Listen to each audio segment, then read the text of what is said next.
What's up guys, David with Varez Media here. Today a quick tutorial on how to balance the Sony ZV-E10 with the Zhiyun Crane M2. An awesome combination for super smooth high quality footage, all in a likably light and potentially potent portable package. Bear in mind the Crane M2 will work great for many lenses that you might put onto the ZV-E10, but the gimbal is rated for a maximum weight of 720 grams and a center of gravity reasonably close to the motors. So if you use much longer or heavier lenses, chances are you will need a bigger gimbal. And if you enjoy the video or find it useful, then consider supporting the work that goes into it with a like, subscribe, comment, or checking out the affiliate links, all of which are hugely appreciated. And with that said, let's begin. Step 1. Make sure you have everything you need. That means the gimbal, its tripod legs, the quick release plate and mounting screw, as well as your ZV-E10.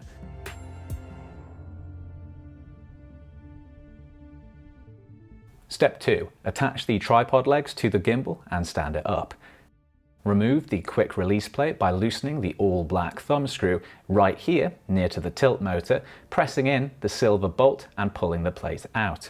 Use the black 1/4-inch mounting screw that comes with the Crane M2 to attach the ZV-E10 to the mounting plate. There are 2 spaces on the mounting plate. You'll be lining up with the longer of those spaces.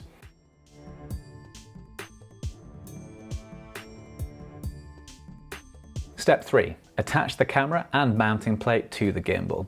You want to align the mounting plate to the groove here, press in that silver bolt as you push the mounting plate into position, and then tighten that black thumb screw that we loosened earlier to secure everything in place.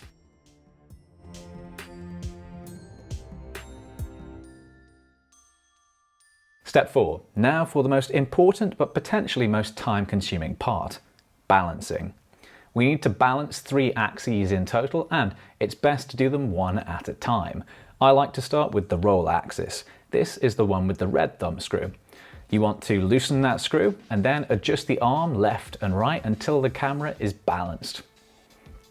I can confirm the ZV-E10 will balance with the screen in or flipped out, and it's this axis which will need the most adjustment if you choose to change between those setups. This, and indeed all the axis balancing process, can take a lot of little adjustments back and forth. Don't worry if you're finding that, and if you are new to balancing gimbals, then trust me, this does get significantly quicker with practice. Next, we want to balance the tilt axis. This is adjusted by the black and gold thumb screw near to the tilt motor.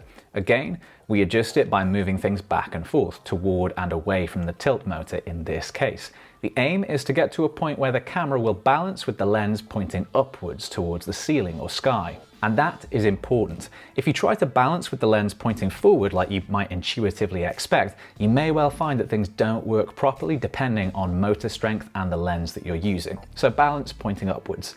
Last but not least is the pan axis. This one is adjusted for nearest to the gimbal handle, where you'll find a plain black thumb screw. Loosen that and then hold the gimbal handle parallel to the ground. You want to adjust the arm back and forth until the arm balances parallel to the ground like what you're seeing.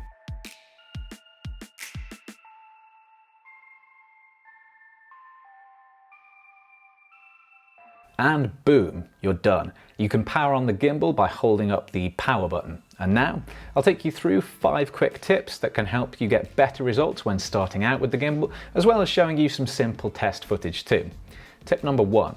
As well as those 3 axes to balance, you can also adjust how far forward or back the ZV-E10 is on that mounting plate to help you reach a point of balance. If you find that you're struggling, this can sometimes be the solution, and it can be helpful with different lenses of different shapes. Tip number 2 is around how to switch the gimbal modes and understand their different features. You'll start off in PF or pan follow mode, which is, as the name implies, pretty good for pans and will follow side to side movements but not tilts or rolls. Triple press the trigger to reverse the camera direction, and PF mode is also a great choice that I would recommend for vlogging. If you press the M button once more, you get to lock mode. All axes are locked and you'll be shooting in a fixed direction. This can be great for creating parallax motion shots where static and moving elements of the scene contrast with each other. Press M again to get to POV mode, and the gimbal will follow your movements in all directions. This is great for shooting, as the name suggests, from a character's POV, as well as for getting more organic flowing movements into your shots. Double tap M to enter Go mode. This gives the fastest, most sensitive motor response, making it good for sports or rapid movement, just like my very terrible looking running. Double tap M while you're already in Go mode and you'll enter Vertigo mode. You can press left or right on the joystick to rotate the camera and get the so-called inception shot.